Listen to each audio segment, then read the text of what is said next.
Hello culinarians, my name is Chef Kyle Richardson, National Secretary to the ACF and Board Liaison to the Competition Committee. We come to you today in continued effort to open communications and clarity in all phases of competition.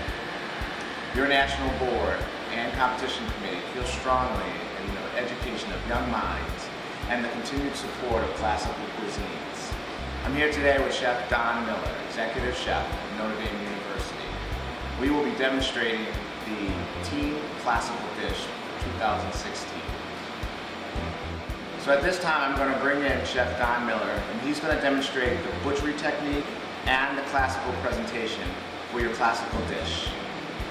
The competition committee wants you to strongly adhere to the techniques that you'll be seeing in this video. Chef Miller? Thank you, Chef Richardson. Thank you. Good morning. We're starting off today. Let's have some fun and do some cooking and have some discussion on this classical dish. Before I start, however, I'd like to take this opportunity on behalf of the entire competition committee to tell all of you, culinarians, managers, coaches, that how much we respect you for the effort and work and the time that you put in your practices and to put yourselves out there to compete like this, both at state, regional, and national, the national events. So for that, a tip of the toe. Now, I'm going to start by talking about the dish. Chef Richardson already said it's recipe number 3242, Poulet, Sauté, Saint-Lambert. And I am going to demonstrate fabricating the chicken. Now, we would like you to follow this technique closely, but we also understand that there are little nuances and different ways of doing things that might serve your skill set better. What you have to remember at the end of the day, you've got to be able to defend your work in the critique. So in other words, if I do something one way and you change it a little bit, only in the process of the fabrication, that's okay. There's going to be points that I'm going to tell you about that absolutely are indefensible if you don't do in your critique. How's that sound? Fair? Let's begin. So I have a 3-pound chicken here. Already rinsed it, washed it. I mean, it does serve you well to remove the fat from the cavity. It's been rinsed and dried out. I have an ACF apprentice from my staff helping me today, and his name is Santiago Jimenez, and you'll see him in and out of the film today as he's helping me look good, and thank you, Santiago. I began just by removing the pinion and the middle part of the wing. Now, here's where I'm going to begin already with saying I may do this a little bit differently, but the end result is what's important. And I began myself by popping the oyster out of the hip bone. Okay? You can feel it flapping around, and that's how I do it. I'm going to remove, and because I did pop it out, I go right through that oyster. And nice and smooth. So I take the backbone out. Now I have it opened up. I am going to just simply cut right through the center of the breastbone. This is an important part that you need to adhere to, because in announcing the recipe number 3242, there's a prelude recipe to it, the fabrication, which is recipe number 3181. Specifically, you want to ensure that you have bone on every cut of chicken that we're fabricating today to enhance the flavor, to keep the original conformation of the cut. So, as you can see, I'm going through, and I just went through it, and I'm cutting right through the wishbone. Okay? And I'm taking that out. So now, and the reason why I'm doing this, and those of you that have done the poulet sautés before, your concern is getting enough skin when you cut that chicken breast in half, isn't it? I know I had to work on this myself. So when I do it this way, it allows me the opportunity to get as much skin from the leg, the thigh,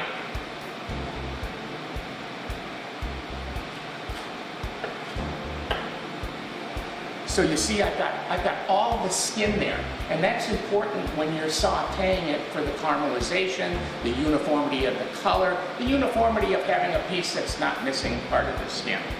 So I simply cut it like so, and you can take a look at it and trim it. I am going to French it. There are different ways of Frenching.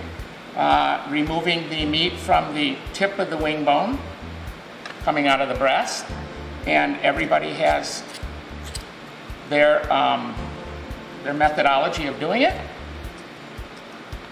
As long as you're looking good, keeping clean. Now I get to the point where we have the tip of the wing, the first bone coming out of the breast, and we're going to want to remove that knuckle on the top. Now, on the camera, you can see that here the bone is laying on an angle, and you can splinter it this way. So you want to flip it over. Now the bone is flat on the cutting board.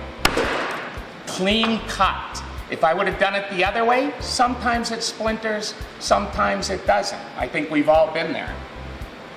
Okay, so I now have the chicken split. However, we've made a slight change in the cutting of the chicken. We do want the, if you remember in the original picture, we're cutting it in this fashion. All we are asking that you do, require that you do, is just take it on a slight angle. And the main reason for that is because it's going to look a heck of a lot better when you present it on the plate. Okay?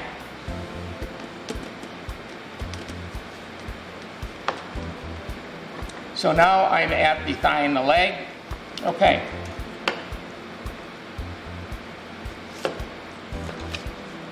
I'm going to separate.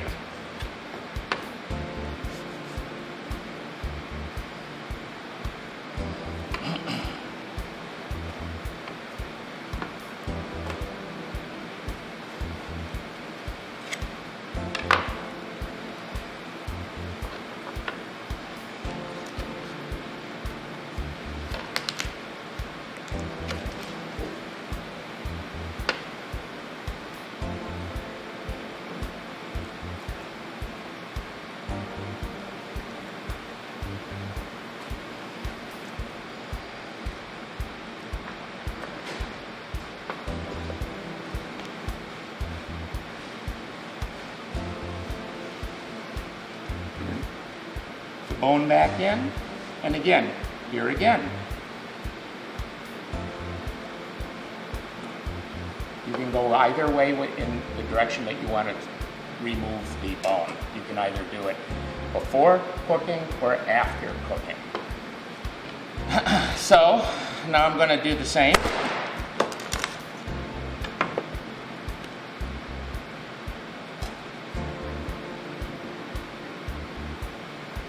And that is, just come around the joint of the leg bone where it attaches to the thigh.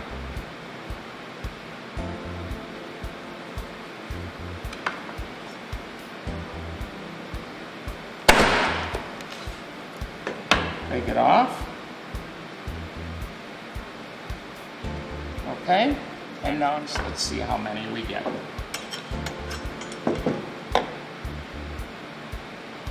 It helps to kind of caress it and pull. Keeps the conformation of the leg in place.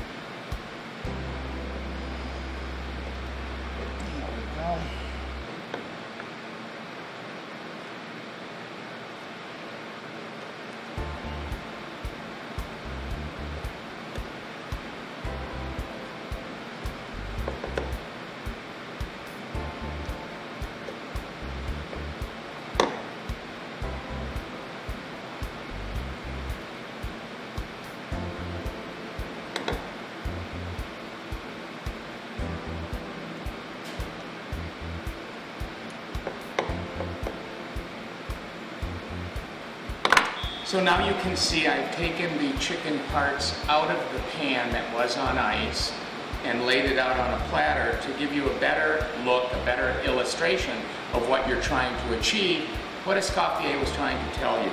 That with each serving portion, and you should get 4 from a chicken, that's a 3-pound chicken, you have, with each serving, you have a French bone to show as a dynamic presentation to the plate.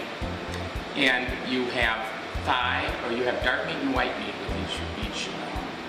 with each order.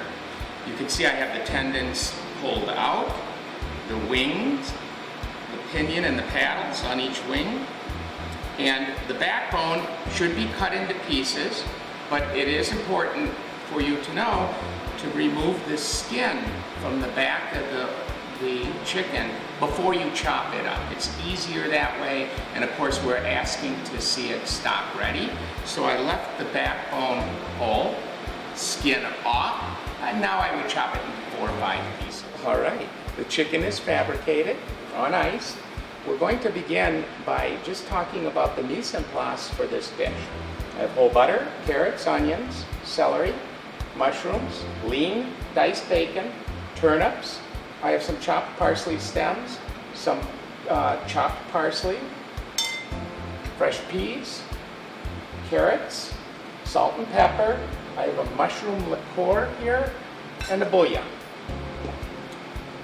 Escoffier does not go into the quantities of each item. This is the beauty of practice. Begin to work with the different aromatics. The key to this dish is going to be the sauce. Consider this. Escoffier says, cook your vegetables slowly in whole butter. Puree them, pushing them through a tammy. It's that is going to bind your liquid, your bouillon and mushroom liqueur. That's what's going to bind it. So if you cook it too quickly and you add too much bouillon, you're going to take away the nuances of the flavors of each of the vegetables. We want you to cook this dish. Try varying degrees and quantities of the vegetables to get the flavor profile that you're looking for. Okay, so here we go. I'm putting some whole butter in here.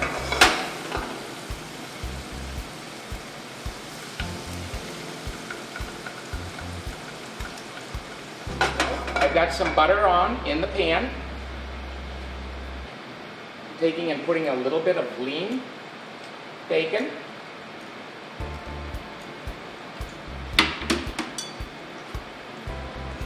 Some diced carrots.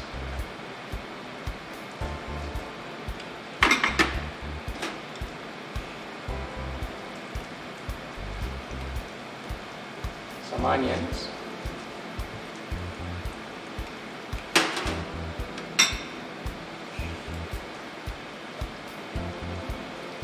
Celery.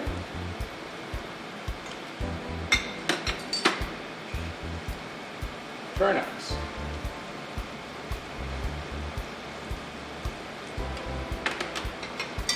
Chopped parsley stems.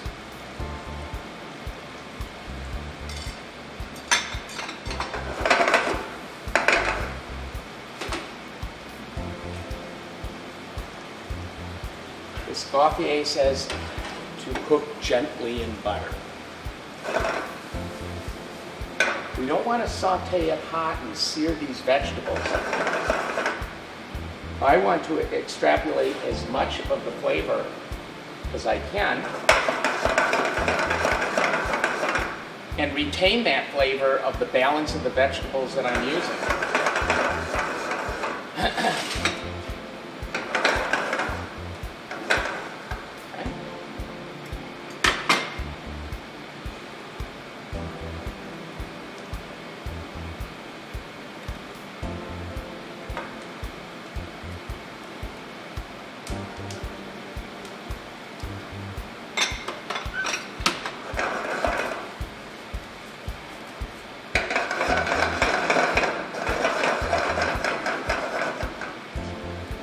And I am going to turn this down even lower.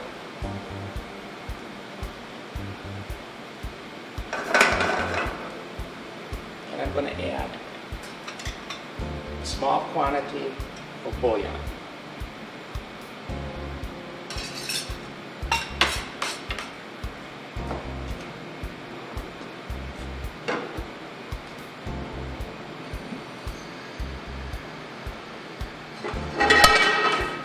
I'm going to move this to the back.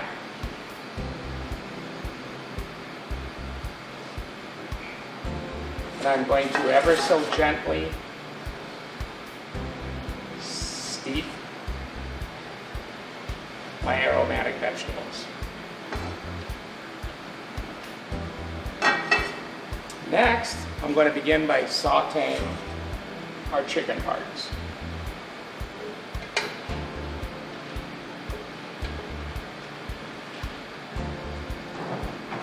Thank you, Santiago. You're welcome, Chef.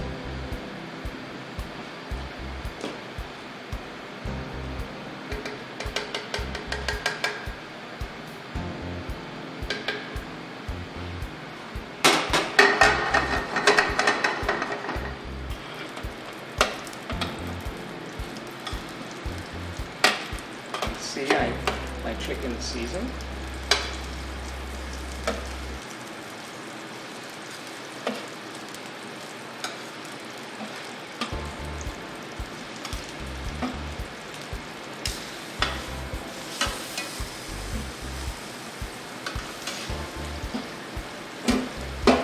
Thank you. I want to get some nice caramelization on this. Saute this in a hot butter, but slow enough that I do most of the cooking on the range.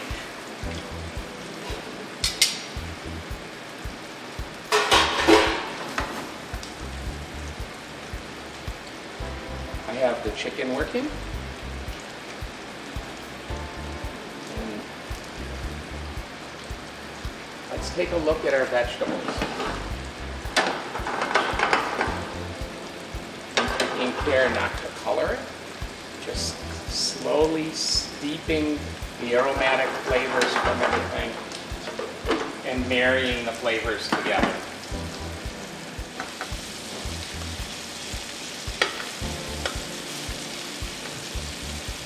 So I have the chicken in my deep dish, putting a lid on it.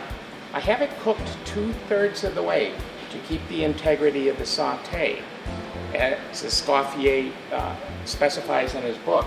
I am going to finish it slightly in the oven because of the limitations of the range space with all your other courses. I'm going to begin by deglazing.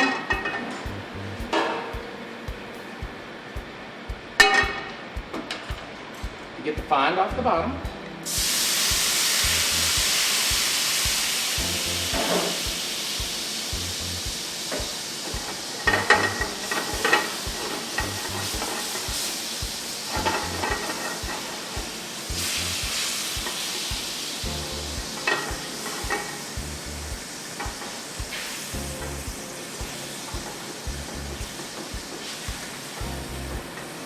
And I like to steam it off with a little wine as opposed to flooding the bottom of the pan.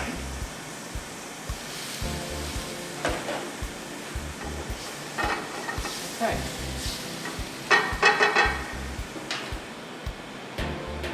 I'm going to add my mushroom liqueur.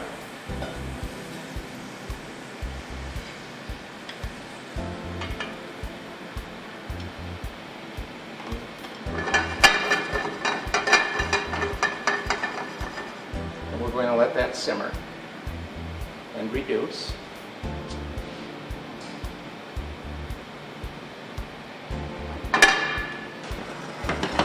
And let's take a look at where we're at. You can see that our vegetables are nearly dry. I feel a little bit of resistance yet in the carrots.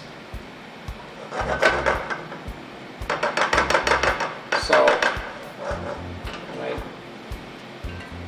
really don't want to do this, but I'm going to have to. Just a little bit more bouillon. We're real close.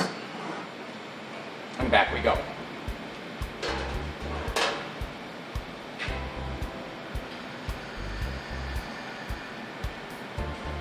nice fond and our white wine and mushroom liqueur, we're reducing that about half. And we're so ever close with our vegetable.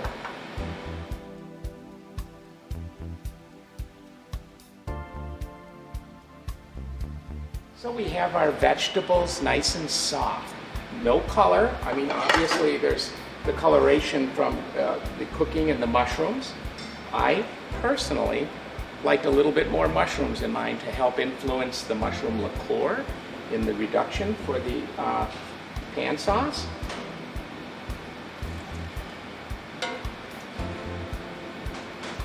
And what I'm going to do, just to help us along, is I'm going to just start with just a little mash to help push it through the pan.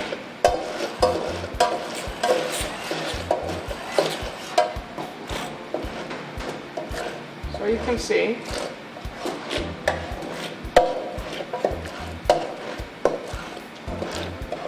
and that's all. Just want to get it started. Most of it will push through at this point.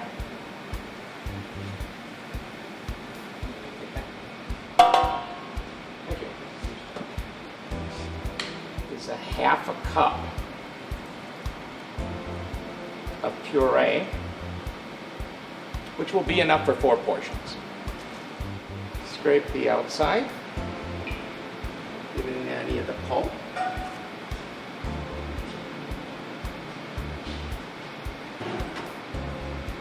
Okay, good enough. I have added my vegetable coulis into the sauce. We've reduced it. I'm going to Saint-Lambert, a little butter.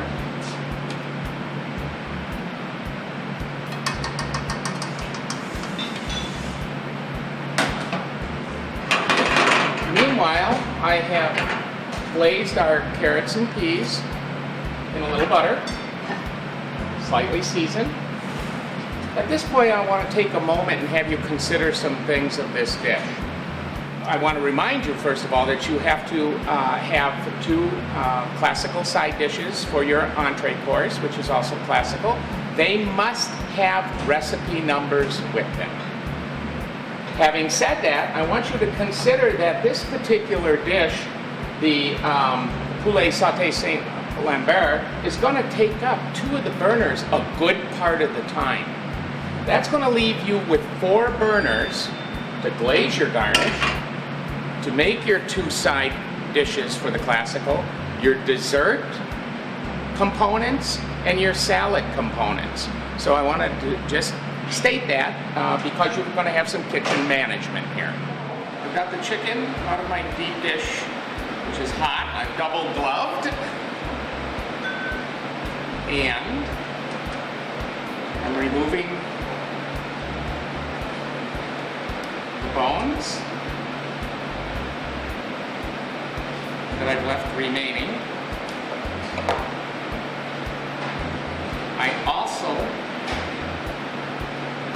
want you to remember I did not remove the wishbone when I butchered it. That's because I wanted to leave that in to help with the flavor. The wishbone is ultimately the easiest bone to take out of all the bones that you're going to have to remove when you're getting yourself ready to plate. So please, you can remove the wishbone at the beginning if you'd like. You can remove it at the end as I've done it, and I chose to cook it in with the meat. But you must remove the wishbone. I'm removing the bones that I've left remaining. So I am bringing my sauce from the range.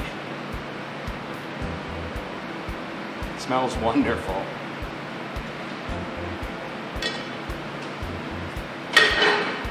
You know, you think about healthy cooking cuisine and they say, oh, Escoffier's food was all rich. But you really look at this, it's bound with a vegetable puree. So if doesn't get much better than that. So I am going to sauce.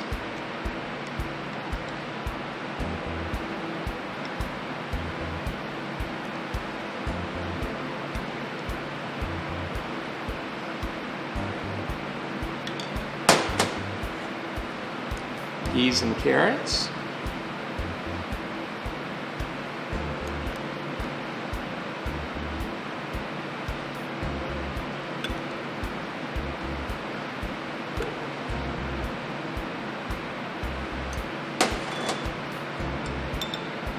And I'm going to finish with just a little bit of coarsely chopped parsley.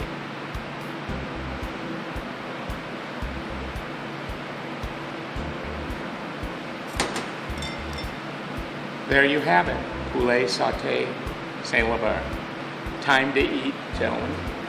Wow, so in closing today, I would like to really thank Chef Don Miller for this great rendition of our classical dish, and also the University of Notre Dame for allowing us to come and film today and have a video for you to see. I'd also like to remind you that if you have any questions on the dish, please contact your regional member of your national competition committee or the national office so they can direct you in the right place. Again, Chef, thank you very much. This is a great looking dish. Can't wait to try it. I want to thank you. Thank you. Cook with passion.